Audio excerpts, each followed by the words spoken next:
ராமாயணம் என்பது வரலாறா கதையா? விவேகானந்தர் ஒரு துவக்க கட்டத்தில் கொஞ்சம் மறைமுகமாக பதில் சொல்கிறார். என்னுடைய மதம் எந்த தனி கதாபாத்திரத்தையும் நம்பி இருக்கிற அளவுக்கு கோழை மதம் அல்ல அப்படின்றாரு. ராமாயணத்தை பற்றி நீங்கள் என்ன நினைக்கிறீர்கள் என்று கேட்கும் பொழுது அவர் சொல்கிறார், விவேகானந்தர் சொன்ன வார்த்தை, முதன்முறையாக காட்டுக்குள் சென்ற ஆரியர்கள் தங்களை விட அழகு குறைந்தவர்களை குரங்குகள் என்றார்கள், தங்களை விட பலசாலிகளை அரக்கர்கள் என்றார்கள். அதுதான் ராமாயணம். ராமன் வரலாற்று நாயகனா இதிகாச புருஷனா அப்படின்ற கேள்வி.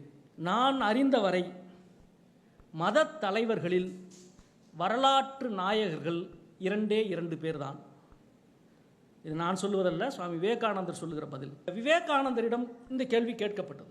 அதுவும் நம்முடைய தமிழகத்தில் தான் வைத்து இந்த கேள்வி கேட்கப்பட்டது. விவேகானந்தர் சிகாகோவில் புகழ்பெற்ற அந்த சொற்பொழிவை நிகழ்த்திவிட்டு, உங்களுக்கு தெரியும், நேராக மும்பைக்கோ அல்லது கல்கத்தாவுக்கோ செல்லவில்லை.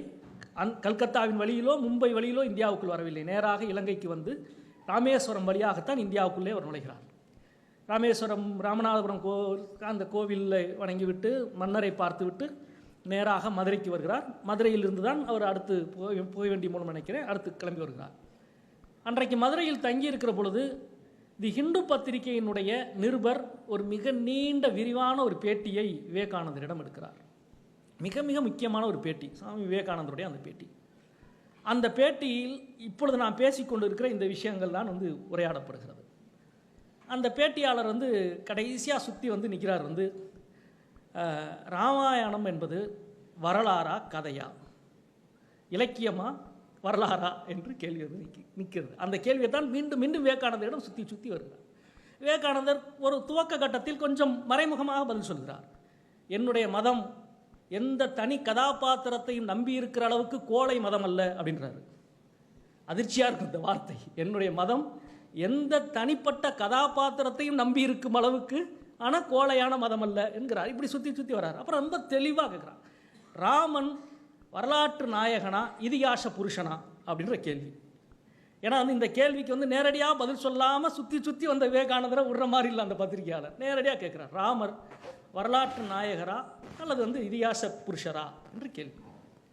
இந்த கேள்விக்கு முன்னால் ராமாயணத்தை பற்றி நீங்கள் என்ன நினைக்கிறீர்கள் என்று கேட்கும் பொழுது அவர் சொல்கிறார், விவேகானந்தர் சொன்ன வார்த்தை, முதன்முறையாக காட்டுக்குள் சென்ற ஆரியர்கள் தங்களை விட அழகு குறைந்தவர்களை குரங்குகள் என்றார்கள், தங்களை விட பலசாலிகளை அரக்கர்கள் என்றார்கள். அதுதான் ராமாயணம்.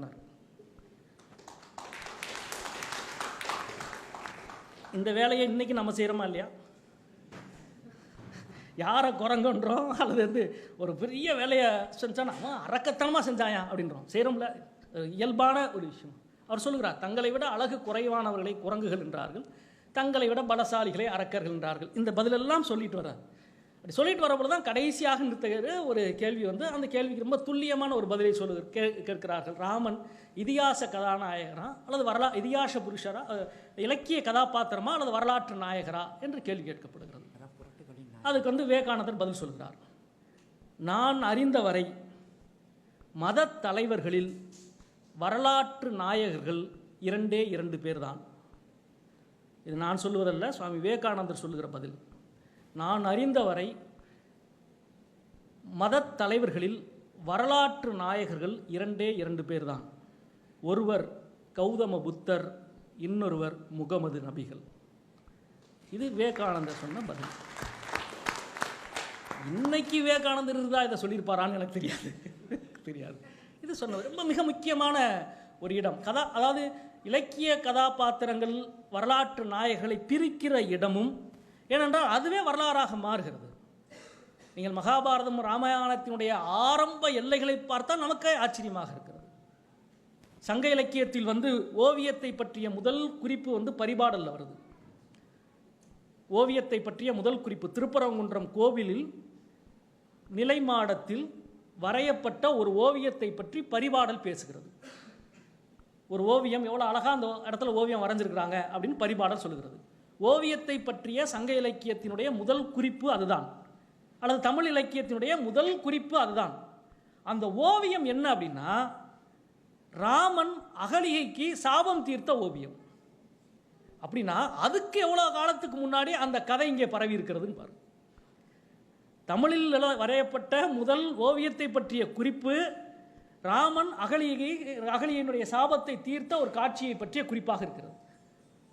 அதில் வானியலை பற்றிய கதை நிறைய செய்திகளும் அதுக்குள்ள இருக்கிறது. ரொம்ப ஆச்சரியமா இருக்கு. அப்படின்னா ராமகதை அதற்கு எவ்வளோ காலத்துக்கு முன்னால் இப்படி வந்திருக்க வேண்டும்? அல்லது மகாபாரதத்தில் உங்களுக்கு புறநானூற்றில் தெரியும், கடவுள் வாழ்த்துக்கு அடுத்து வருகிற முதல் பாடலே பாரத போருக்கு பெருஞ்சோர் அளித்த சேரலாதனை பற்றிய பாடலாக இருக்கிறது. ஸோ ராமகதையும் பாரத கதையும் அதற்கு முன்னாலேயே இங்கே எவ்வளவு தூரம் அல்லது இந்தியா முழுக்க புழக்கத்தில் இருந்திருக்கிறது என்பதை நாம் பார்க்கிறோம்.